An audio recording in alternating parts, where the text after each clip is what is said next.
Hello, good morning. I hope you're having or have had a blessed day.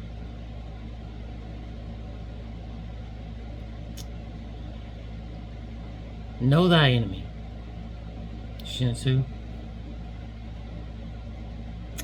If you don't truly understand what drives someone who is trying to eliminate you, then you can never understand how to win or defeat that entity. In this case, it's Islam. And they want to eliminate everybody who isn't Islamic.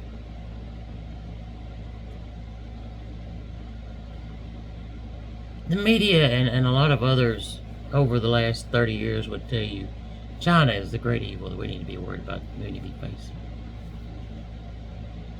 Because of their human rights. China is a beacon on the hill for human rights compared to Islam. It's not even close.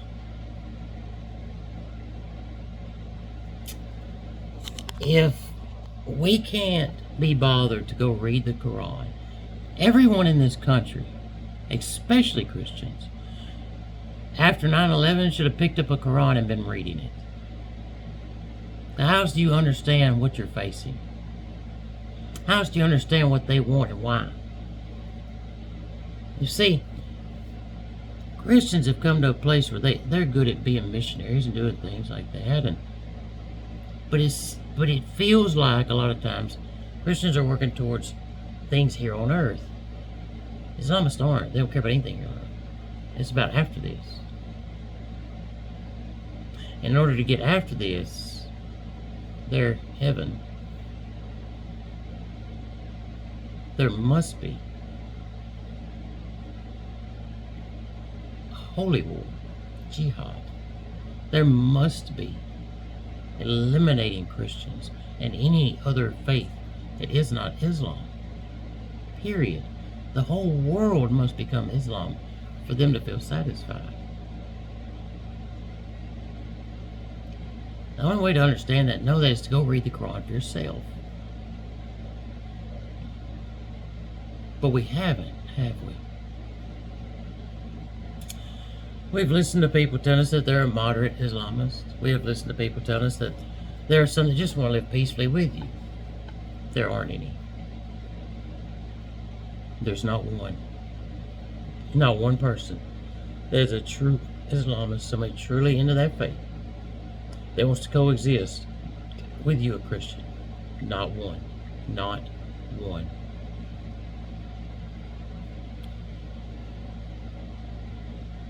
But where we seem to be missing it at, it's like we're almost starting to see that, but not really. Where we seem to be missing it is, if you're not a Christian, but you're gay, they want you dead. So still, they don't want to coexist with you. Yeah? If you're not a Christian, you're not gay, but you're agnostic, they want you dead.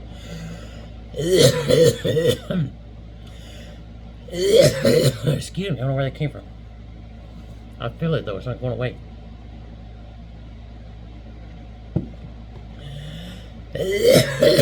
Man. If you are an atheist, they don't want to coexist with you, they want you dead. You see the pattern? It's not about tolerance or coexisting, because they don't have tolerance and they don't want to coexist. They want to eliminate you or for you to become part of their brotherhood. That's the only two answers. That's it for them.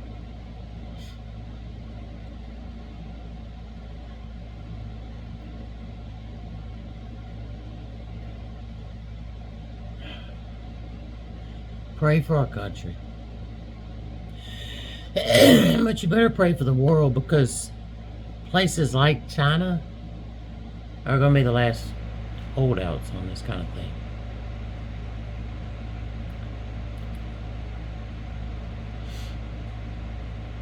When your last hope is the country everybody's been telling you is the next great evil, that's going to be a problem, isn't it?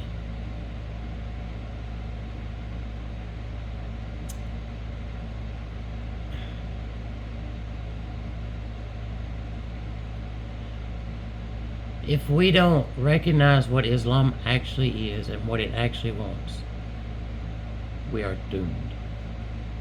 The whole world. Some of the world does recognize it and keeping them out, but most of the world is not. Go look at Poland. Look, they're not allowing it because they've seen what this radical idealism looks like up close before. And if you don't know what that means, go look up your history. Look, y'all. This keeps trending towards worse and worse, not better and better. And if we're unwilling to learn and to say, oh, it's not racist to think Islam should not be in our country, because it's, again, a religion, not a race. If we can't see that we need to come to a place where you don't allow mosques built here. Religious freedom. Yeah, and the people that founded that religious freedom all believed in the same God. And the handful that didn't believe in a different God. They just didn't believe. And they said, well, everyone should have a right to not believe and to worship our God any way they want to, not some other God. Do you understand? It wasn't religious freedom to go and make up gods and worship new idols. It was religious freedom to worship our one and true God any way you saw fit. That's what their religious freedom was pointed at the time. We continually have failed to stay a Christian nation. And now that is starting to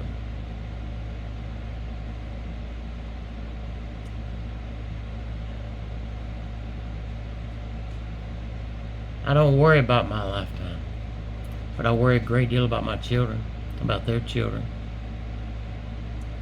If we don't stop this, the world that my kids turn 55 in will not be the world that I turn 55 in. This country will not be the same.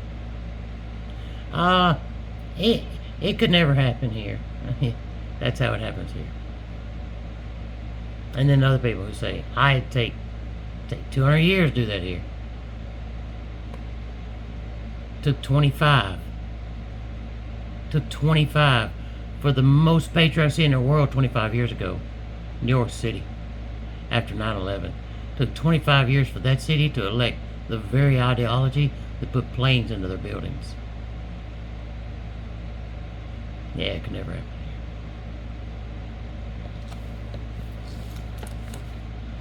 here. Here we go.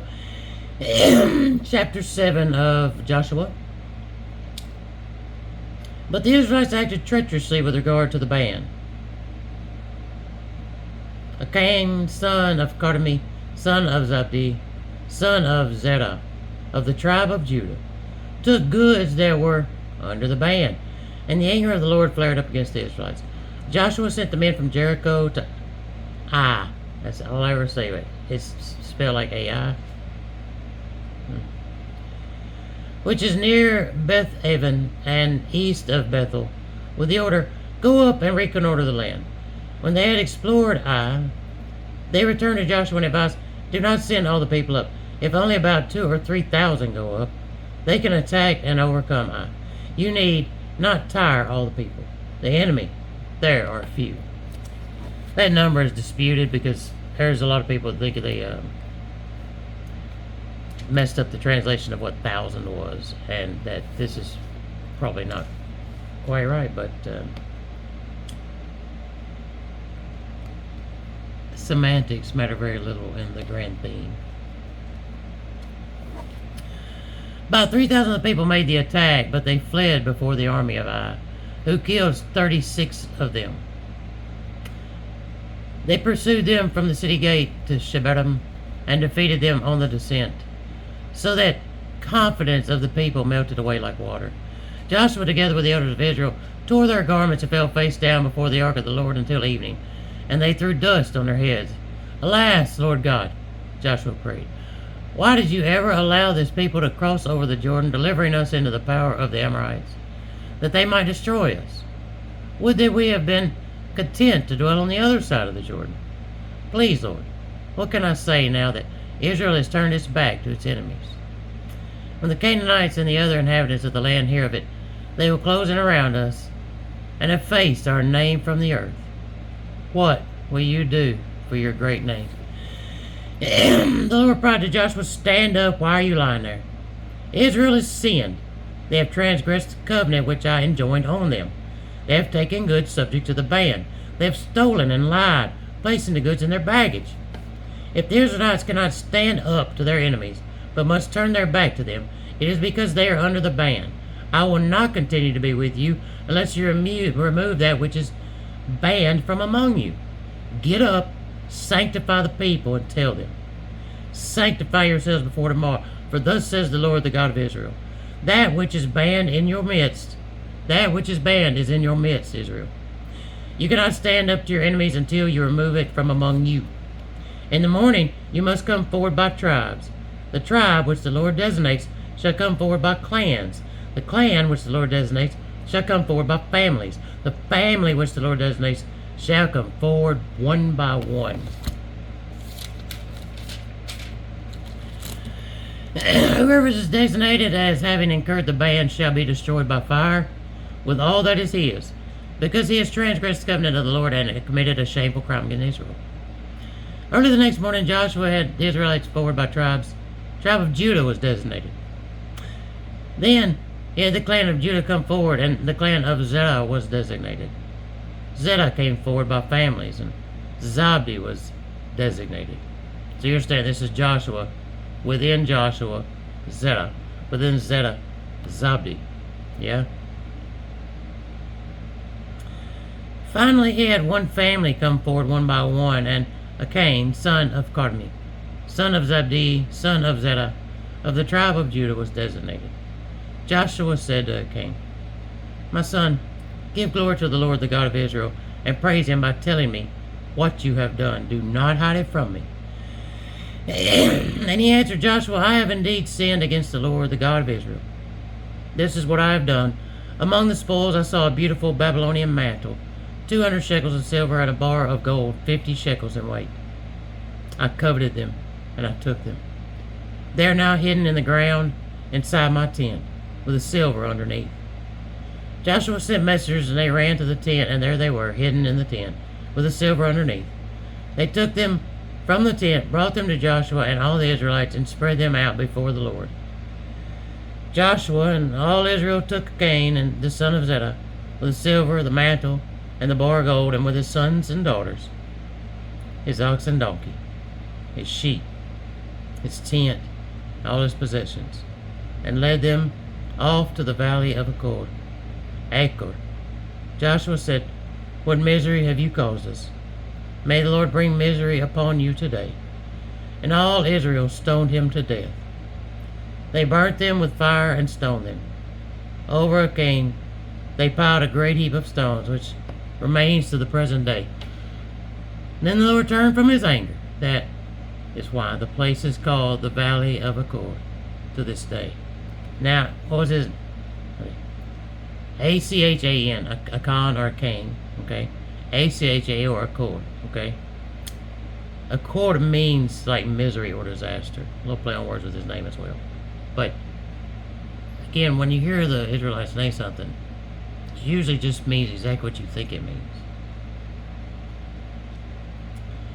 Chapter 8. The Lord then said to Joshua, do not be afraid or dismayed. Take all the army with you and prepare to attack Ai. I have delivered the king of Ai into your power with his people, city, and land.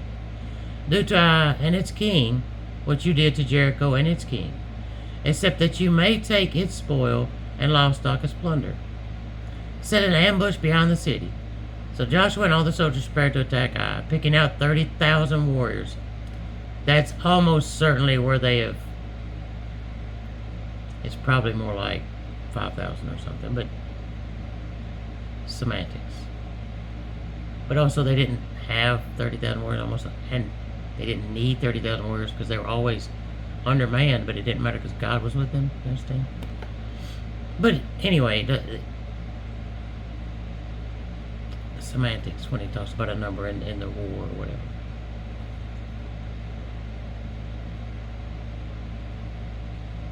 I lost my place. Ah, see that you ambush the city from the rear. Do not be very far from the city. All of you must be ready. The rest of the people and I will come up to the city, and when they make a sortie against us, as they did the last time, we will flee from them. They will keep coming after us until we have drawn them away from the city, for they will think they are fleeing from us as they did the last time. When we flee, then you rise from ambush and take possession of the city, which the Lord your God will deliver into your power. When you have taken the city, set it on fire in obedience to the Lord's command. These are my orders to you." Then Joshua sent them away. They went to the place of the ambush, taking up their position to avoid Ai. Taking up their position to the west of Ai, toward Bethel. Joshua, however, spent that night with the army. Early the next morning, Joshua mustered the army and went up to Ai at its head with the elders of Israel. When all the troops were drawn up in a position before the city, they pitched camp north of Ai, on the other side of the ravine. He took about 5,000 warriors and set them in ambush between Bethel and Ai, west of the city. Thus, the people took up their stations, with the main body north of the city and the ambush west of it. And Joshua waited overnight in the valley. The king of Ai saw this, and he and his army came out very early the next morning to engage Israel in battle at the place in front of the Arabah, not knowing that there was an ambush behind the city.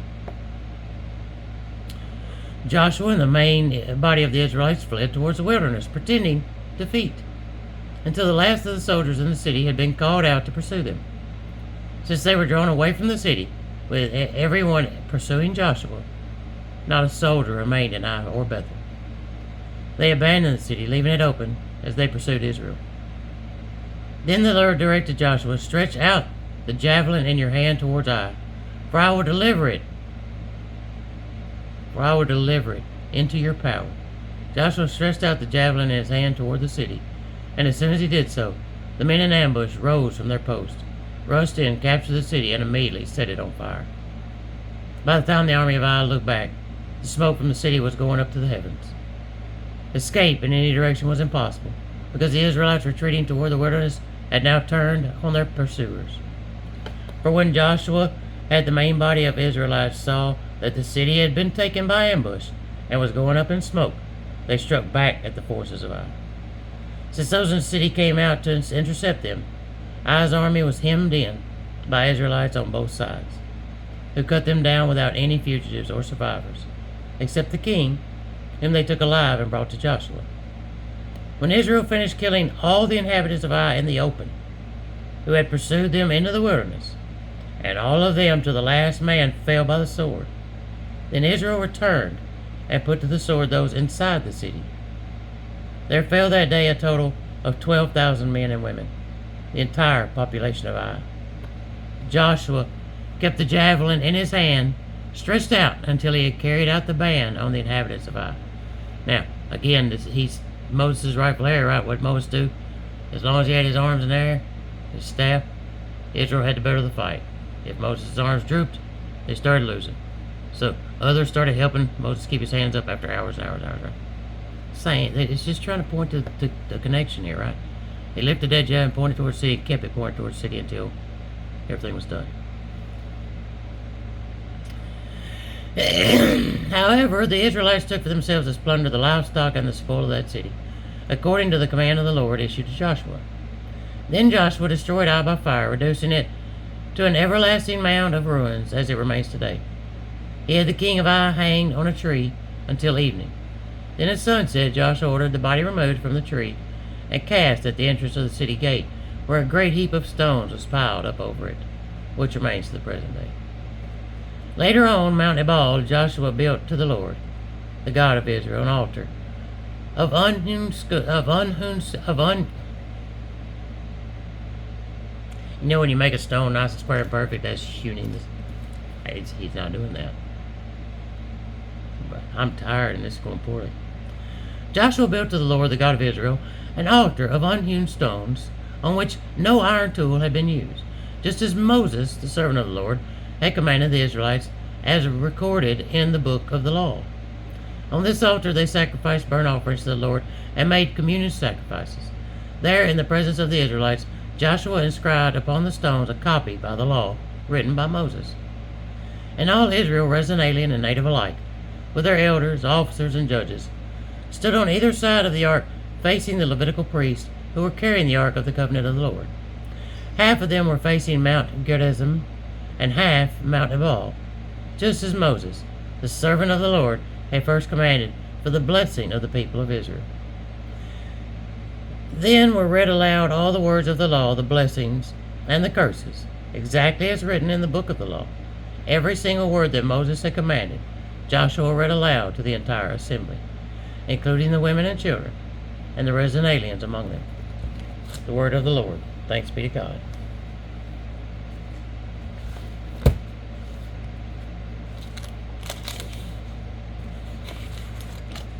I don't know what to say except for pray. Pray. Pray.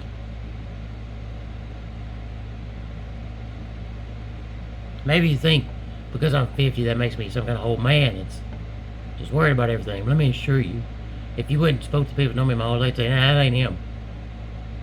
He don't worry about nothing. And I'd like for it to be good enough if I could still be that way. Because people would worry about politics. I would say, don't worry about politics. Generally speaking, even if we elect one side or the other for a couple times in a row, that gets real bad because one side can't run everything. And then we elect the other side for a couple runs in a row, and it balances out. So don't worry about it. Just vote your conscience, vote your heart, vote what God tells you to vote, and don't worry about it. I meant that. However, when you get enough people who are Islamic and voting and getting their own people elected, it's time to start worrying about politics.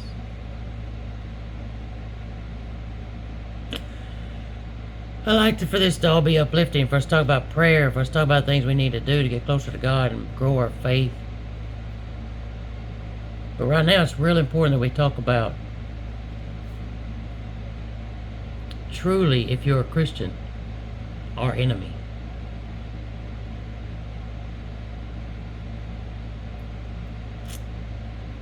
If we don't stand up and stop this, our grandchildren will be either Islamic or put to death in their lifetimes.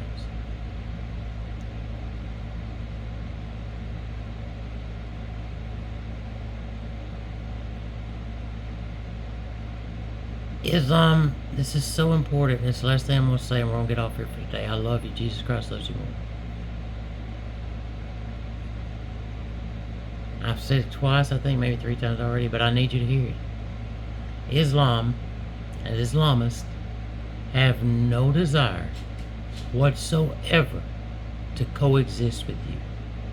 They want you to believe exactly what they believe or die. Those are the only 2 options. And if you are gay or lesbian, if you are transgender, if you are anything remotely like that, you don't even get to choose Islam, you just get to die. If you're a woman, you don't get to choose anything ever again. Because under Sharia law, you have to be escorted to go outside. You have to cover your face and most of your whole body. Pretty much all the time, unless you're inside your own home. And even then if visitors are over.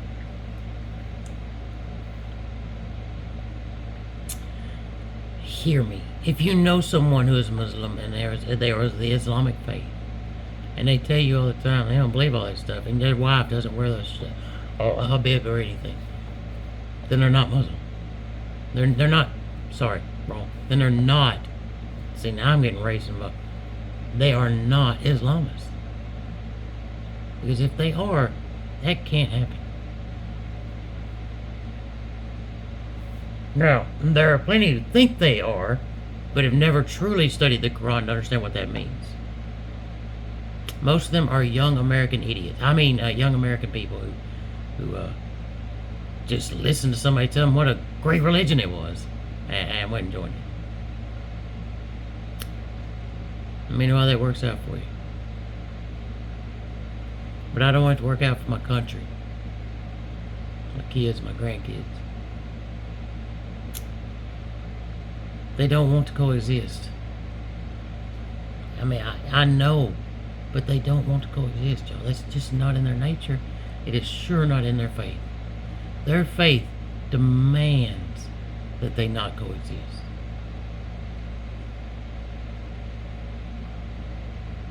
God love us all. God forgive us for letting a Christian nation turn into what this is.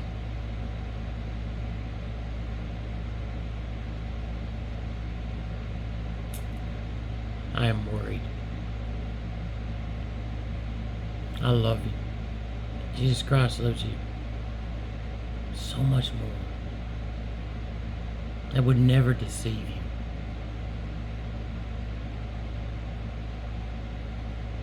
Y'all have a beautiful, blessed day.